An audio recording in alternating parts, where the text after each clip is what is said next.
자, 녹화할게요. 예, 아무튼 예, 진행할게요. 그래서 우리가 지금 BS 코딩에 여기 일단 잠시 들어와서 앞 시간에 했던 거를 정리 및 복습을 하고 있습니다. 그래서 해당 타입은 버튼이었고 이 버튼의 글자 밸류 값을 night라고 일단 지정을 했습니다. 그래서 버튼도 많잖아요, 사실. 그죠? 그 많은 버튼 중에서 뭔가 식별하려면 뭘 지어줘야 되죠? 이름을 지어줘야겠죠. 그래서 해당 이 값이 버튼이 많지만 night라는 이름으로 버튼을 이름을 지어줬고요. 그래서 이 버튼을 이제 눌렸을 때 제가 this라고 하는 거는 뭐라고 설명드렸죠? 자기 자신이라고 제가 얘기를 드렸죠. 그럼 이 if문이라는 조건문을 따라 올라가 보면 이게 각각이 속성, 얘도 속성, 얘도 속성 따지고 봤더니 얘는 인풋이었습니다. 이 this 자기 자신. 그럼 자기 자신에서 속성이 타입도 있고 밸류도 있고 onClick도 있는데 얘는 뭘 선택했죠? 그렇죠? 밸류라는 걸 선택을 했죠. 여기는 이 꼴이 좀 많네요. 이 꼴이 몇 개나 되어 있죠? 3개가 되어 있죠. 우리가 프로그래밍을 배우기 전에는 이 꼴이 1개만 있어도 이 연산자가 뭘 의미하는지 알았어요. 그죠? 같다라는 의미를 하는 비교 연산자였죠. 등위 연산자라고도 하고. 보통은 프로그래밍에 들어가면 이 꼴을 2개로 표현을 많이 합니다. 같냐, 다르냐. 근데 얘는 좀 유별나게 1개가 더 추가가 되어서 값도 같은지를 보지만 해당하는 이제 조건, 타입도 같은지를 보고 있습니다.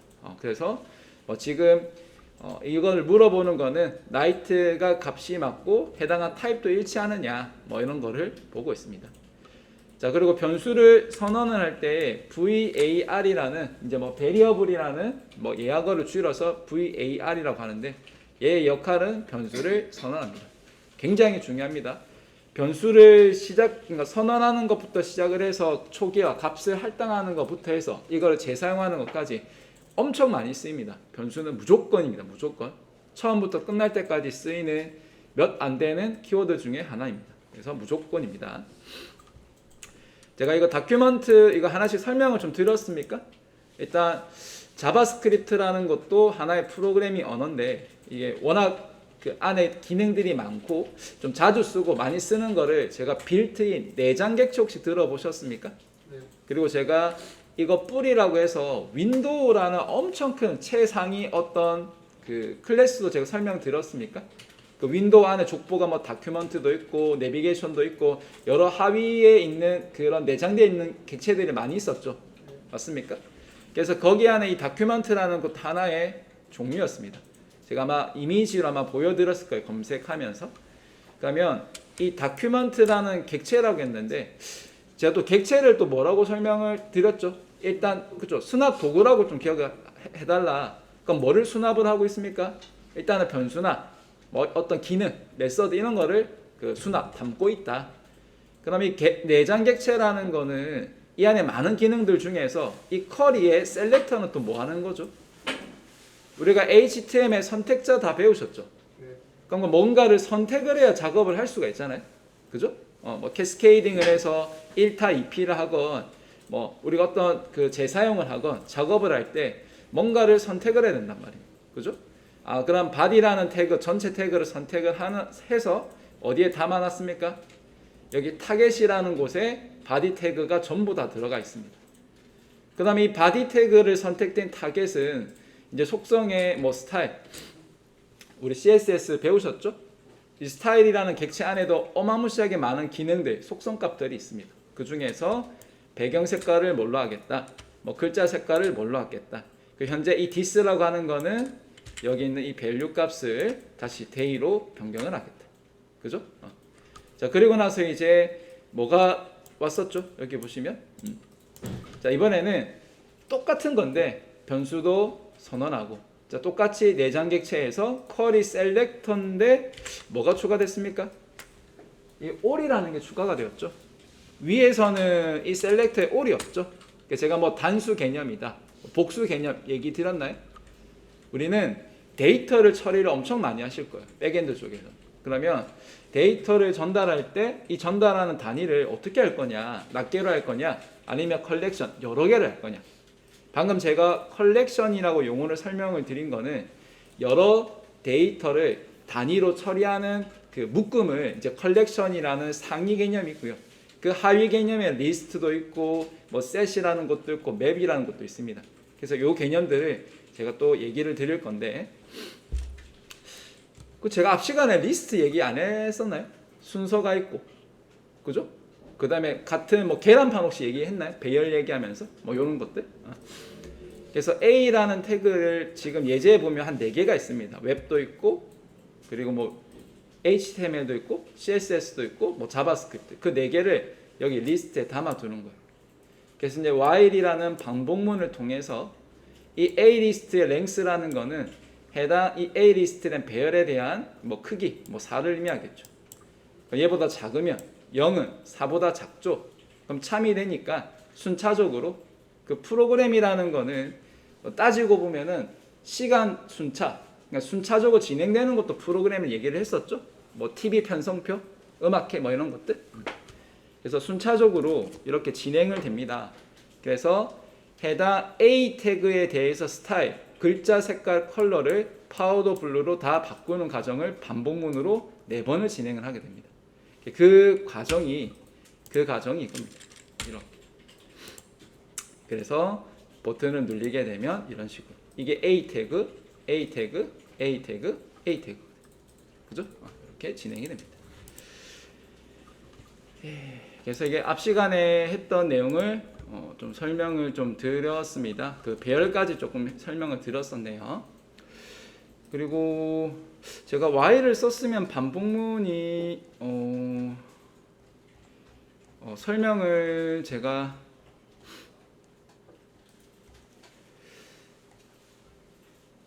그 체크 한번 해주시겠어요?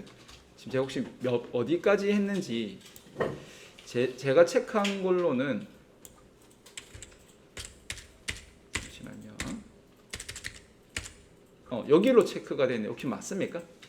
반복문 맞죠? 자, 그래서 얘기를 좀 진행을 하겠습니다. 일단 이 반복문이라고 하는 거는 그 이제 굉장히 중요한 기법입니다. 그 사람이 하는 것보다 반복적으로 잘하는 거는, 컴퓨터가 잘하는 일 중에 하나는 뭐 이건 반복적인 일이죠. 그럼 반복적인 일을 시키려면은 우리가 어떻게 됩니까? 우리가 이해할 수 있는 언어가 아니라 컴퓨터가 이해할 수 있는 언어로 좀 설명을 적어야겠죠. 그래, 그거를 해당 뭐 고급어가 뭐 컴파일해서 얘가 알아먹게끔 뭐 쉽게 뭐 전달하겠죠. 하지만 자바스크립트는 얘는 이제 컴파일식으로 하는 언어가 아니죠. 인터프리터 언어 있지요, 그죠? 자, 하나씩 보겠습니다. 자, VS 코드를 열어볼까요? VS 코드를 열어서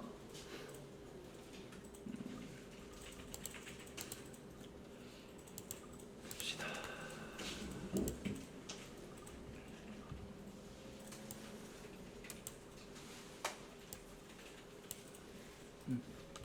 VS 코드를 좀 열겠습니다.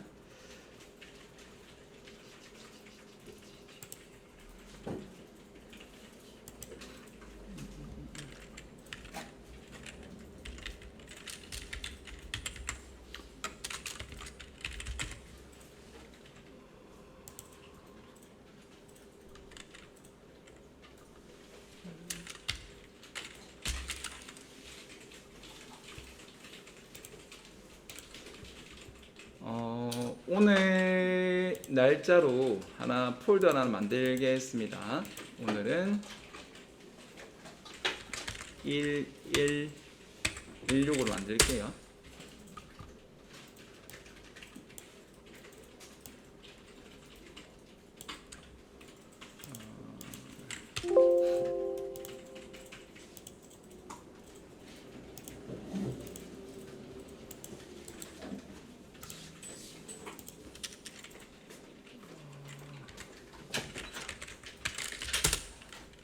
자, 그럼 만들어 놓고요.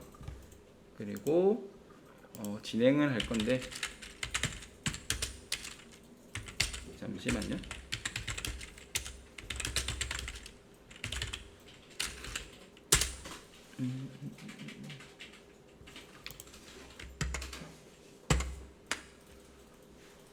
갑자기 해상도가 조금 커진 것 같아서 일단 이 정도를 일단 해놓겠습니다.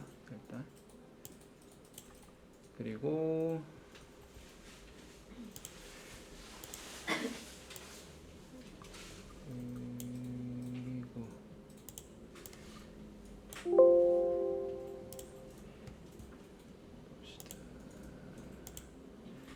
여기다가 파일은 오늘 뭐 EX 일단 1번으로 해서 연습장처럼 이렇게 일단 쓰겠습니다.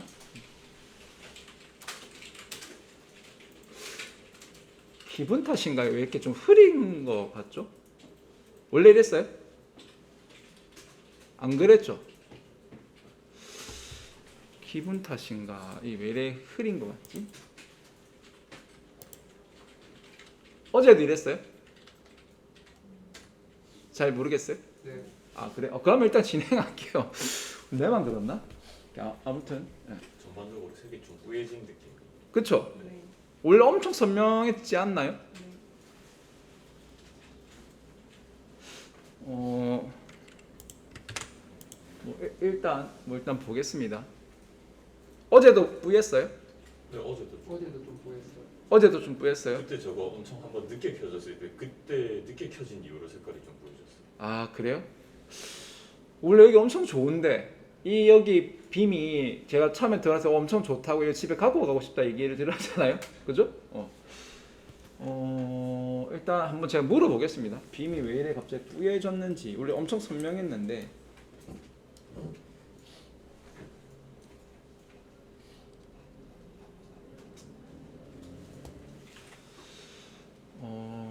아무튼 좀 이상하네요. 이렇게. 혹시 어제 뭐 해상도나 이런 거 변경 없이 그냥 써도 이렇게 똑같았었죠, 맞죠? 그죠? 일단은 알겠습니다.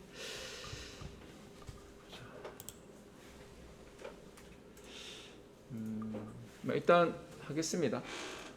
제가 조금 문제가 있는 것 같은데. 자 보겠습니다. 지금 맨 뒤에 그 계신 분들 보이긴 보여요? 어때요? 보여요? 알겠습니다. 자, 그러면 해봅시다. 자, 반복문이고요. 지금 보이는 예제는 자, 이제 스크립트라는 이 키워드는 이제 자바스크립트를 이제 사용하기 위한 하나의 태그입니다. 우리가 CSS를 쓰기 위해서는 뭐 스타일이라는 태그를 썼었죠, 그죠? 자, 근데 여기서 해당 문서에 이 write라는 그 메서드 기능이라 할게 기능. 아직 메서드란 용어를 안 배웠으니까. 그럼 이 기능을 구현하려고 하는데 우리가 이제 리스트라는 거는 뭐 순서가 있는 이제 태그죠. 사실 얘는 자식 태그고 부모 태그가 뭐 OL이라든지 뭐 UL 같은 것들이 있죠. 뭐 어쨌든 이 리스트를 이렇게 1, 2, 3, 4로 이렇게 찍었단 말이에요. 자, 뭐 뭘 의미하는지는 대충 이제 개요가 나오는데 그럼 이렇게 반복적인 일을 우리가 수동으로 지금 각각의 일을 4번을 했다면 이제 이걸 반복하는 거를 어떻게 하면 좀 더 효율적으로 할 거냐를 이제 보겠습니다. 이건 제가 실행 안 하겠습니다. 자, 내려가 볼게요. 자, 어디를 쭉 가시냐면은요. 조금 더 이렇게 키울까?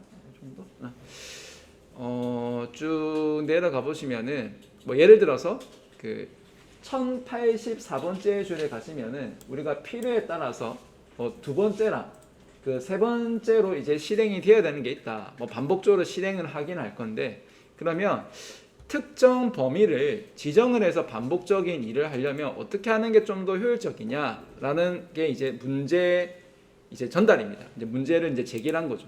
이거를 이제 해결하는 방법이 이제 반복문입니다. 반복문.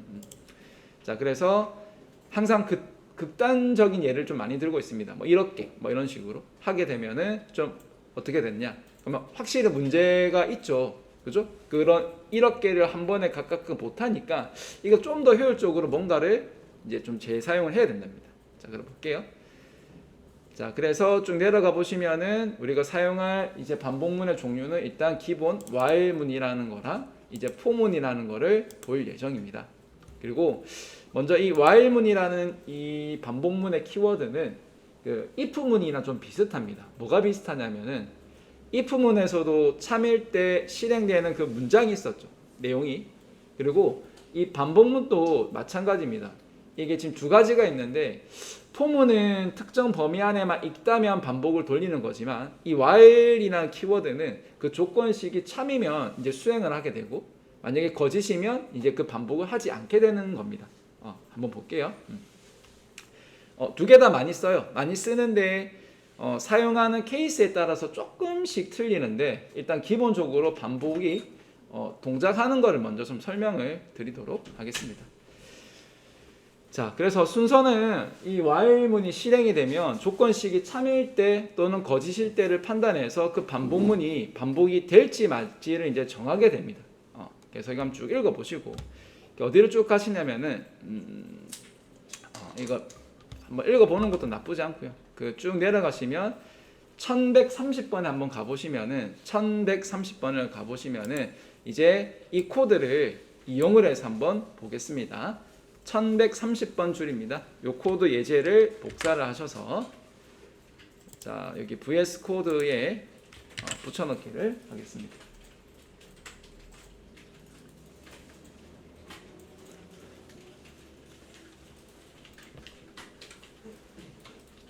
자 볼까요? 자 그리고 저장을 한번 하시고 자 실행을 한번 해서 결과를 한번 보고요. 자 그리고 코드를 하나씩 보겠습니다. 보시면은 이 결과 값이 이제 2번하고 3번 코드가 이제 3번이 반복된 거 혹시 보이십니까? 결과는 그렇고요. 그럼 여러분 이제 코드를 이제 잠깐 보셔야 되는데 예. 그러면 코드를 보게 되면 우리는 이 부분을 좀 봐야 됩니다. 이 부분을 이렇게 이게 반복이 이제 진행이 된 코드입니다. 자 기본적인 형식만 좀 보세요. 형식만 매번 어떤 특정 문법에 대해서 이걸 다 외워서 하는 게 아니라 그냥 자연스럽게 알게 됩니다. 자연스럽게. 자 볼게요. 일단 그 var 그러니까 바라고 할게요. 이 바라는 키워드는 이제 뭐 아시는 것처럼 변수를 선언할 때 사용하는 겁니다. 뭐 이 i는 뭐 인덱스인데 그냥 임의로 i라고 했고요. 그래서 변수를 선언과 동시에 값을 초기화 0이라는 값을 이 변수의 할당까지 다 했습니다. 그래서 보통 이거는 변수를 선언도 했고요. 초기화나 할당이 다 진행된 걸 얘기를 하고 있습니다. 기본적인 변수도 이게 전역이냐 지역이냐에 따라서 이 변수의 효력 범위가 다 다릅니다.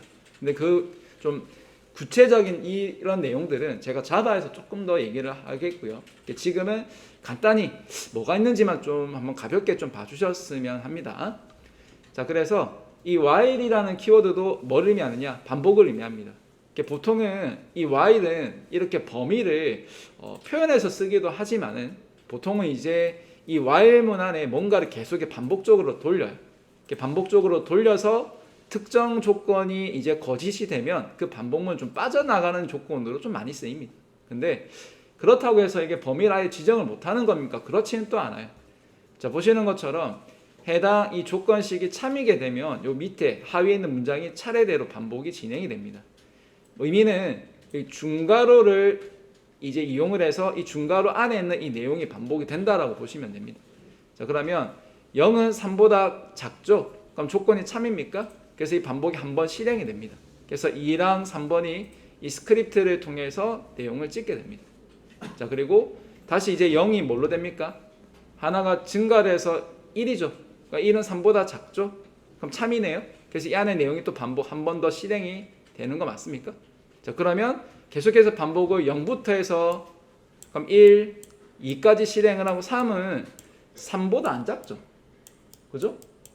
안 작으니까 얘는 몇 번만 반복하는 겁니까? 한 번, 두 번, 세 번만 반복하는 거 맞습니까? 그죠? 그래서 기본적인 형태만 한번 보시면 됩니다. 보통 제가 이 반복문 얘기했을 때 이해를 못한다거나 수긍을 못하는 분은 제가 거의 보지를 못했거든요. 간혹 그런 분들이 있어요. 왜 하고 많은 그 단어 중에 이 while을 왜 썼냐라고 하면 제가 할 말은 사실 딱히 없습니다. while을 쓰건 for를 쓰건 이름은 그렇게 쓰기 약속을 한 거기 때문에 자 그래서 기본적인 while문을 간단하게 봤고요. 자 좀 내려가 보겠습니다. 그럼 이번에는 배열과 이제 반복문을 보겠습니다. 사실 이거를 그 반복문 따로만 안 쓰고요. 또 배열도 배열만 따로 안 써요.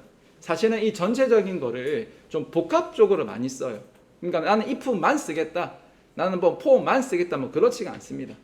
뭔가를 기능을 구현할 때 전체적인 그런 단계는 이렇습니다.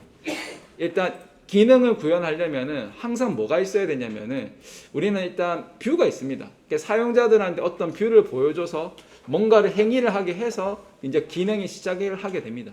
뭐 예를 들면 뭐 여러분들이 뭐 회원가입이라고 칩시다. 그럼 회원가입을 하려면 회원가입 어떤 버튼을 눌려야 될 거잖아요. 그죠? 그럼 여러분 회원가입 버튼을 눌렸을 때 보통 바로 가입이 됩니까? 아니면 이따 또 추가적으로 어떤 화면이 또 뜹니까? 보통은 추가적으로 뭐가 화면에 뜨죠. 뭐 개인정보 수집 이용 동의를 한다든지. 그럼 동의했다라고 치면 자기의 개인정보를 입력할 수 있는 어떤 입력창이 뜨지 않습니까? 그러면 그 입력창에 입력하는 값들이 전부 다 데이터 맞습니까? 그죠? 그러면 입력된 그 창의 데이터의 값을 내가 딱딱딱딱 넣었어요. 그 또 어떤 행위를 한 번 더 해야 되죠. 뭐 해야 됩니까? 뭐 회원가입을 하겠다라는 그런 특정을 기능을 의미하는 어떤 버튼이 하나 더 있을 거잖아요. 회원가입 버튼이. 그럼 그거를 눌려줘야 내가 입력됐던 값들이 어디로 갑니까? 해당 웹사이트의 기능을 구현한 어떤 특정 기능을 동작하는 곳으로 전달이 되지 않겠습니까? 그렇죠. 맞죠? 그럼 여기서도 이제 마찬가지인 거예요. 그러면 입력됐던 이 데이터들을 어떻게 처리하는지에 대한 그 안에 방법들, 그런 로직들, 그거를 구현할 때 이런 배열이라든지 이런 반복문이라든지 이게 쓰이게 됩니다. 지금은 제가 회원가입이라고 예를 들었지만은 그런 기능들이 얼마나 많겠습니까? 그렇죠? 그래서 이 배열이라는 거랑 이 반복문이라는 거는 두 개를 좀 같이 믹싱, 그러니까 복합적으로 좀 많이 사용을 합니다. 그래서 좀 기본적이지만은 좀 간단하게 한번 살펴보도록 할게요. 자, 보시면은 이제 이 부모 태그랑 자식 태그가 있는데 unorder입니다. unorder. 그러니까 순서가 없는 리스트고요. 그리고 해당 순서가 없다라고 하는 거는 앞에 번호 넘버링을 안 붙인다는 거겠죠. 그죠? 그러니까 분리수로 동그라미가 되든 뭐 세모가 되든 어쨌든 특정 키워드 4개가 이렇게 들어가 있답니다. 특정 키워드가 4개가 이렇게 들어가 있고요. 네. 자, 그리고 뭐 예를 들어 볼게요. 그럼 이 4가지에 대한 키워드에 대해서 이제 어디에 뭐 담아서 그 담은 거를 이제 뭐 뿌리려고 할 겁니다. 보통은. 그래서 담을 때는 배열, 여러 개의 데이터를 담는 그릇에 담을 거고요. 꺼낼 때는 낱개씩 하나 꺼내는 것이 아니라 반복문을 이용을 해서 한번 꺼내보자 라는 겁니다. 그 참고는 어디로 쭉 하시냐면 그 1185번에 가보시면 해당 배열을 만드는 이제 스크립트 예제가 나와 있습니다. 한번 볼게요. 복습 한번 해봅시다. 자, 배열을 의미하는 거는 일단 기본적으로 대괄호라는 이 기호를 통해서 배열을 이제 생성 또는 선언, 만들기를 합니다. 지금은 배열을 만든과 동시에 생성과 동시에 할당, 이제 초기화까지 다 들어간 겁니다. 여기는 코워커스라는 이제 배열의 이름이라 보시면 됩니다. 자바스크립트는 일단 변수가 그 데이터의 타입도 없고요. 그리고 얘가 뭐를 의미하는지 유형도 없습니다. 그래서 조금 처음 공부할 때 저는 그렇게 좀 좋지는 않다라고 생각을 해요. 왜냐하면 너무 생략이 많이 되어 있어서 해당 데이터를 추론하고 이거를 넣을 때 얘가 이제 실행하는 시점에서 자기가 알아서 판단해서 넣어주기 때문에 사용상 편한 점은 있지만은 일단 여러분들이 그 뒤에 백엔드를 보통 이제 자바로 좀 구성을 많이 하기 때문에 스타트를 자바로 좀 해줄 거를 제가 많이 권합니다. 그렇다고 해서 자바스크립트 아예 안 쓰는 것도 아니거든요. 약간 자바가 한 7이라고 치면 자바 한 스크립트 한 3 정도 이렇게 쓸 겁니다. 그리고 해당 기능 구현을 이거를 앞단 자바스크립트로 할 거냐 뒷단 백엔드 자바로 할 거냐에 따라서 좀 비율은 달라지는데 가급적이면은 첫 공부할 때는 뭐 자바로 좀 하는 거를 좀 권해드리는 편입니다. 다 비슷비슷한데 어쨌든 이 코워커스라는 이 변수를 선언했고 이 변수에 뭔가를 담을 때 봤더니 한 개가 아니라 이렇게 묶음 배열 형식으로 선언하고 값을 할당했다는 겁니다. 오른쪽에서 왼쪽으로 뭔가를 할당했다 라고 보시면 됩니다. 자, 이제 그리고 이 while이라는 배웠던 반복문을 이거를 가지고 이제 코어커스의 length라는 거는 제가 내장 객체에서 제 기본 데이터 타입으로 정수랑 문자열 두 개를 제가 언급을 했습니다. 나머지 뭐 데이터 타입에 대해서는 크게 뭐 언급을 제가 안 했습니다. 근데 문자열에서 엄청 많은 속성, 그 메서드들이 많이 있는데 그 중에 하나가 랭스입니다. 해당 이 배열의 크기를 매번 여기다 제가 넣는 것이 아니라 배열의 크기가 변경되더라도 알아서 이거의 개수를 집계할 수 있는 이 랭스라는 함수를 쓰는 게 더 낫습니다. 그래서 이제 각각의 원소들을 이제 어떻게 꺼낼지를 한 번씩 보겠습니다. 자, 밑에 내려와 보시면은 이래요. 뭐냐? 자, 그러면 여기는 이게 코어커스라고 되어 있어서 반복문을 통해서 반복을 하는 이제 그 기본적인 문법이고요. 내려갈게요. 이렇게 내려가서 예를 좀 보시면 됩니다. 자, 요거를 복사를 하겠습니다. 자, 1219번입니다. 1219번에 보시면 이 코워커스 H2 있죠? 여기서부터 여기까지 복사를 잠깐 하겠습니다.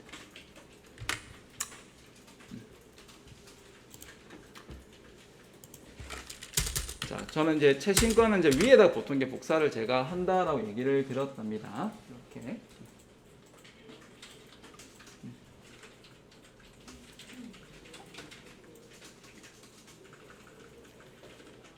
자, 그리고 자, 한번 저장도 하고 화면상의 결과도 한번 보시면 자, 이렇게 나와 있습니다. 자, 코어커스의 이고잉 뭐 이렇게 해당 그 값들이 반복문을 통해서 출력이 되어 있는데 한 번 더 다시 보시게 되면 기본적인 배열과 그리고 반복문을 통해서 해당 배열에 있는 요소를 이렇게 꺼내는 내용이 이렇게 나와 있습니다. 그래서 해당 배열의 값을 가지고 오는 방법이 여러 가지들이 있는데 나중에는 뭐 getter, setter라는 특정 메서드들을 훨씬 더 많이 쓰게 될 것이고 지금은 배열에서 특정의 위치에 있는 값들을 뭐 지정할 때 쓴다라고 보시면 되겠습니다. 그죠? 자, 그리고 그래서 이거 참고만 일단 좀 해주시면 되겠습니다. 자, 쭉 내려가 보겠습니다. 자, 쭉 내려가서 어디를 보냐면은 보시는 것처럼 이제 여기를 조금 봐주셔야 되는데 이 코워커스의 랭스라는 부분 지금 우리가 어디 갔죠? 여기 반복적인 작업을 하고 있는데 좀 비교를 해야 될 부분 이 부분입니다. 현재 배열이 여기가 지금 제가 4개라는 거를 알고 있죠. 그러니까 알고 있으니까 여기다 이제 4개라는 걸 이렇게 줬어요. 그죠? 근데 만약에 배열의 크기가 변경이 돼요. 즉 제가 이 배열의 값을 뭔가를 추가를 하거나 또는 삭제를 하거나 그럼 그때그때마다 이 배열의 크기가 변경이 되겠죠. 그러면 이 4라는 의미는 정적인 거예요. 그러니까 배열의 크기가 변경이 되더라도 이 4라는 거는 고정이 됐기 때문에 이 크기가 변경될 때마다 추가로 여기도 변경을 같이 해줘야 돼요. 어때요? 비효율적이죠. 그럼 어떻게 하는 게 낫습니까? 코어커스의 값이 변경이 되더라도 이 4라는 이 숫자의 의미를 내가 직접 정적으로 안 넣더라도 해당 배열에서 제공해준 뭘 이용하는 게 낫죠? 랭스라는 걸 이용하는 게 더 낫겠죠. 그럼 이제 왜 쓰는지 아시겠나요? 원래 숫자로 이렇게 의미를 표현해도 되지만 이 배열의 크기가 지금 4개인 거 알아요. 근데 내가 작업을 하다 보면 이게 4개인지 5개인지 10개인지 어떻게 알아요 그거를. 그죠? 그럼 그때마다 일일이 이걸 변경을 못하니까 알아서 배열의 크기를 집계 알려주는 랭스라는 거를 쓰는 게 더 효율적이다. 그래서 그 내용이 여기 그 1248번에 가시면 요 내용이 나옵니다. 요 부분. 요 이해됩니까? 그래서 굳이 4라고 쓰는 것보다는 이 해당 배열의 크기가 동적으로 변경이 되더라도 알아서 집계해 주는 게 더 낫지 않느냐라는 거를 좀 얘기를 하고 있습니다. 그 내용이 여기서 쭉 같은 내용이에요. 요 내용. 같은 내용입니다. 예, 됐고요. 자, 그리고 이제 링크를 한번 추가를 한번 해 볼까요? 그래서 그럼 예를 들면은 여기 이제 그 해당 이 스크립트 안에 이제 링크를 이제 추가하는 예가 들어가 있습니다. 이렇게 보시면 이렇게. 요거 한번 볼까요? 요것만 복사를 제가 할게요. 여기 이 부분. 요 부분. 복사를 해서 현재 어디 하고 있냐면 그 1262번에 보면은 라인입니다. 그 리스트 태그 링크를 추가하기라고 되어 있어서 반복문 안에 해당 다큐멘트 한 줄만 좀 지금 제가 복사를 추가를 하고 있습니다. 이렇게 얘를 복사를 하고 있습니다. 자, 그래서 해당 이 링크에 보시면 이거는 제가 좀 대체를 할 거고요. 이렇게. 그리고 이거 4라는 것도 제가 좀 변경을 하겠습니다. 뭘로 바꾸자고요? 위에 있는 이 coworkers라는 변수명을 써서 점을 찍어보면 L까지만 찍어도 이제 length의 함수가 바로 나옵니다. 이렇게. 우리가 다 외워서 할 수도 있겠지만 우리는 메모장에서 작업을 안 하죠. 보통 이제 ID 개발 환경, 통합 개발 환경 툴을 다 쓰기 때문에 그 힘을 빌리시면 됩니다. 아시겠죠? 모든 패키지명이나 이 함수를 외울 필요 굳이 없거든요. 자, 저장하고 실행을 한번, 실행 아니죠. 우리는 바로 웹브라우저 바로 반영이 되니까. 그래서 한번 또 볼게요. 이런 식으로. 그럼 해당 링크를 클릭하게 되면 당연히 사이트 연결된 건 없으니까 빈 페이지로 가겠지만 해당 이 링크 주소만 좀 확인하시면 됩니다. 이렇게. 엄청 해상도가 구리네요. 갑자기 왜 이렇게 됐지? 원래 말하면 말할수록 더 안 좋게 보이니까 일단 뭐 보겠습니다. 자, 그래서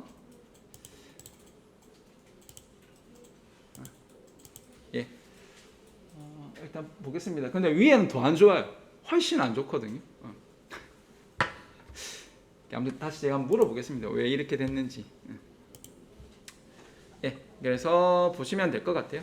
해당 스크립트의 뭐 다큐멘트의 write라는 거는 해당 HTML의 태그 뭐 H2로 뭐 이거를 표현할 거냐, 아니면 뭐 자바스크립트에서 이 write라는 메서드로 표현할 거냐, 뭐 크게 의미는 없습니다. 그죠?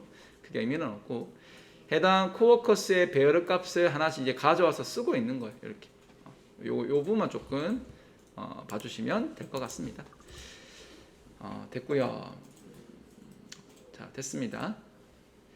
자, 이번에는 이제 똑같이 우리가 배열의 반복문을 이제 활용을 한다라고 되어 있는데 그 제가 그 야간 모드랑 이 주간 모드에 대한 거를 사실은 지금 미리 제가 결과를 먼저 해놓고 지금 공부를 하고 있는 거예요. 그래서 아마 이게 복습처럼 되어 가고 있는데 볼게요.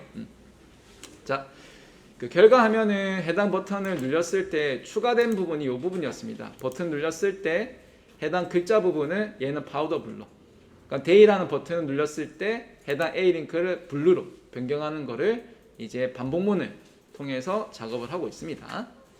자, 그 내용을 한번 보도록 할게요. 해당 웹브라우저에서 이제 그 우리가 검사 엘리멘트 속성에서 이거 뭐 변경되는 게 있는데 이건 좀 참고를 좀 하시면 될 것 같고, 어디를 보냐면 1300줄에 보시면 자바스크립트에서 get 엘리멘트 해당 원소를 get 가지고 온다. 뭐를 CSS의 셀렉터에 의해서 이 멀티플 다중으로. 그러니까 결론은 해당 선택자를 선택하는 방법에 대한 검색입니다. 그래서 이거 나중에 한번 참고해 보시고, 그래서 결론은 쿼리 셀렉터 all이라는 걸 쓰면 이제 단수가 아니라 여러 개의 이제 링크를 가져다가 쓰겠다라는 의미입니다. 나중에 뭔가를 변수를 받을 때 이게 낱개로 받을 건지 이게 여러 개로 받을 건지를 좀 구분을 하셔야 됩니다. 아시겠죠? 큰 건 없죠? 이게 한 개짜리냐 아니면 여러 개를 뭐 받을 수 있는 기능이 되느냐, 요 여부만 좀 판단하시면 돼요. 아시겠죠? 어렵게 생각하지 마시고. 그래서 자, 결론은 이렇습니다.